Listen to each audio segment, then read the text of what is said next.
Hey there, bookworms and curious minds. If you love diving deep into literature, you'll want to check out an insightful Odyssey on YouTube. They've got tons of great content over there, so be sure to subscribe. Today, though, we're setting sail for a fascinating destination, Virginia Woolf's To the Lighthouse. Now, you might be thinking, modernist literature? Is that going to be, like, super complicated? It can seem that way at first glance, Right. but I think you'll find it's well worth the journey. Okay, good to know. So think of it like this. Imagine a beautiful summer house on the Isle of Skye in the early 1900s. The Ramsays, our central family, are there with friends enjoying the scenery and each other's company. Like a perfect summer getaway, right? Exactly. But of course, there's always more than meets the eye. Always. Beneath the surface, there's this whole world of emotions and unspoken tensions just simmering. It's like Woolf is inviting us to eavesdrop on their thoughts, Yeah. to really experience the world through their eyes. Ooh, I like that. And she does this through a technique called stream of consciousness. It's like dipping your toes into a flowing river of thoughts. Sometimes clear, sometimes muddled, but always fascinating. A great way to put it.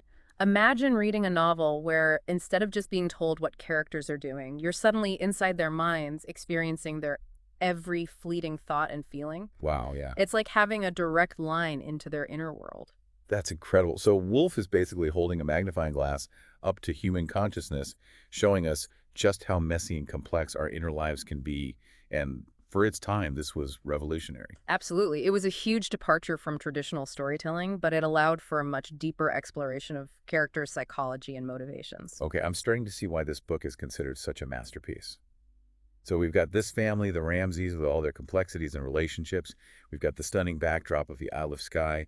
And we've got Wolf's masterful use of stream of consciousness to draw us into their world. What should we know about the Ramsays themselves? Well, at the heart of the family is Mr. Ramsay the patriarch. He is a philosopher, a bit of a domineering figure, known for his intellectual prowess, but also for his sometimes harsh and critical nature. Especially toward his children. Yeah, particularly towards his children. He's definitely one of those characters you love to hate. He can be quite frustrating at times. Totally. And then there's Mrs. Ramsay, his wife.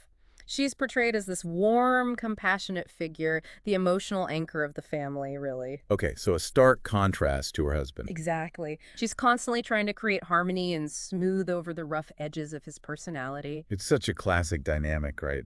The clash between these two very different personalities really sets the stage for some interesting explorations of marriage, family, and the roles we play within those relationships. Precisely. I'm sensing a theme here. And within this family dynamic, we see their children navigating their own desires and frustrations. One of the most compelling storylines in this first part revolves around young James. He desperately wants to go to the lighthouse. Ah, the lighthouse. This becomes such a recurring symbol throughout the novel, right? Yeah. Representing different things to different characters. Yeah. For James, it's this beacon of adventure and escape. That makes sense. But his father declares that the weather won't allow a trip to the lighthouse. And this triggers a deep sense of disappointment and resentment in James. It's a seemingly simple conflict, but it's so relatable, right? Oh, absolutely. That longing for something, you can't have that frustration when your desires are thwarted. We've all been there, especially as children. Yeah. But I think it goes beyond just childish disappointment in this case. The lighthouse becomes this symbol of unattainable dreams, the gap between our desires and reality. Exactly. And it's through this lens that we start to explore some of the novel's larger themes. Yeah. The passage of time, the nature of loss, and the search for meaning in a world that often feels chaotic and unpredictable. So much depth packed into this seemingly simple story. Okay, so we've got the Ramsays at the center of this story, each grappling with their own internal struggles, their relationships with each other, and their hopes and dreams. But they're not alone, right? Right, they're not alone. There are other characters who enter their orbit and further complicate the dynamics. Yes, two guests in particular play significant roles, Charles Tansley and Lily Briscoe. Okay, tell me about Tansley. What's his deal? Well, he's a young academic, clearly intelligent, but also rather insecure and socially awkward. He's constantly trying to impress Mr. Ramsay, but often ends up putting his foot in his mouth. Oh, no. Yeah.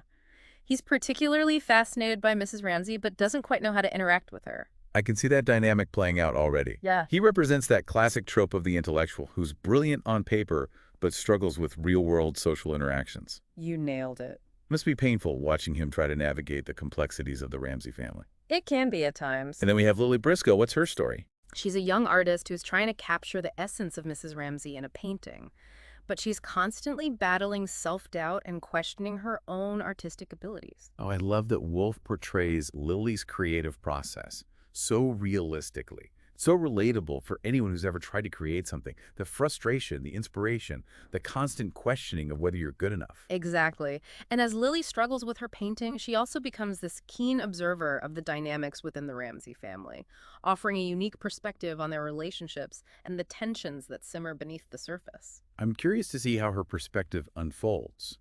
Now, something I noticed while reading this first part is the subtle but important theme of social class. The Ramsays are comfortably upper middle class, while Tansley comes from a more working class background. You're right, their interactions often reveal the unspoken hierarchies and social expectations of the time. Woolf was very attuned to these nuances. Yeah, and how they shape people's experiences. We get a sense of that when Tansley talks about his background and his discomfort in the Ramsays' world. There's this underlying tension, a sense that he doesn't quite belong. It adds another layer of complexity to the already fascinating character dynamics. For sure. And amidst all of this, there's this one striking moment where Tansley suddenly sees Mrs. Ramsay in a completely different light. He's always been drawn to her, but also intimidated by her. But in this instance, he sees her transformed into this vision of pure beauty. That's interesting. It makes us question whether true beauty exists objectively or if it's all in the eye of the beholder. It's one of those moments that stays with you, prompting you to reconsider your own assumptions about beauty and perception. And I think that's a perfect place to pause for now, leaving our listeners to ponder that question of perception. We've met the Ramsays, explore their complex dynamics, and encounter the intriguing guests who enter their world. But this is just the beginning of our journey. Indeed, in the next part, we'll witness the passage of time and the profound changes it brings to both the Ramsay family and their summer house. Things are about to take a rather dramatic turn. Oh, I can't wait to see what happens next. Stay tuned. So we left off with the Ramsays and their guests right in the middle of that summer idyll with all its unspoken tensions and complex relationships. But get ready for a shift in perspective as we enter part 2 of To the Lighthouse, aptly titled Time Passes. Time passes. I'm already intrigued just by that title alone. It hints at something significant happening, a change in the air. What can you tell us about this section, and how is it different from the first part? This is where Woolf really showcases her experimental brilliance. Instead of focusing on those individual characters and their stream of consciousness, she kind of zooms out, taking this panoramic view of time as it unfolds over a decade. Wow, over a decade. Yeah, it's like she's fast-forwarding through a film, you know, capturing key events and transformations. But she leaves space for the reader to fill in the gaps. Okay, so what kind of events shape this passage of time? What should our listener be aware of as we move through this section? Well, first we witness the impact of World War I, which casts a shadow over everything. It's not explicitly described in detail, but its presence is definitely felt in the background. It's this constant reminder of the larger forces at play in the world. And then closer to home, the Ramsay family experiences profound loss. Oh, no. Mrs. Ramsay dies, and 2 of the children, Prue and Andrew, they also pass away. Oh, wow. That's a lot to process. It seems like Woolf isn't shying away from the harsh realities of life issue. She's really driving home that point about the fragility of life and the relentless march of time. Exactly. But what's fascinating is how she conveys all of this. The narrative voice becomes more distant, almost poetic. She uses these long flowing sentences that evoke the ebb and flow of time itself. I see. It's less about specific dialogue or internal monologues, and more about capturing the atmosphere of this period, the sense of things changing irrevocably. It sounds like she's almost painting with words, creating these impressionistic images of time-passing lives changing a world in flux. What happens to the summer house itself during this time? You know, we spent so much time there in the first part. It almost felt like a character in itself. You're so right. The house takes on this really central role in this section. It's described as slowly decaying, falling into disrepair. The garden becomes overgrown, windows are boarded up, and nature is kind of reclaiming the space. Wow, that imagery is so powerful. It's like the house becomes a metaphor for the Ramsay family itself, for the way things inevitably fall apart, even the things we hold most dear. It's this poignant reflection on impermanence, isn't it? Even the strongest structures, both physical and emotional, are ultimately subject to the ravages of time, and in the face of such loss and decay, it begs the question, where do we find meaning? What endures when everything seems so fleeting? That's such a profound question. It makes me wonder how the surviving members of the Ramsey family will cope with these losses and the changes that time has brought. What happens when they eventually return to the house? Well, that's precisely what we'll explore in the final part of the novel. The war is over, and Mr. Ramsey, along with some of his children, finally make that long-awaited trip to the lighthouse, a journey that takes on a whole new layer of meaning after all that has transpired. It sounds like that journey will be about so much more than just reaching a destination. It's almost like a pilgrimage, a way of confronting the past and searching for some kind of resolution. I can't wait to dive into that. But before we move on, is there anything else our listeners should keep in mind about this time passes section? I think it's important to appreciate the sheer audacity of what Woolf is doing here. She breaks from those traditional narrative conventions, challenging us to experience time in a whole new way, to feel its weight and its impact without being explicitly told everything. It's a testament to her genius as a writer, that she can evoke such powerful emotions and profound reflections through this really experimental style. Yeah, I hadn't thought about it that way.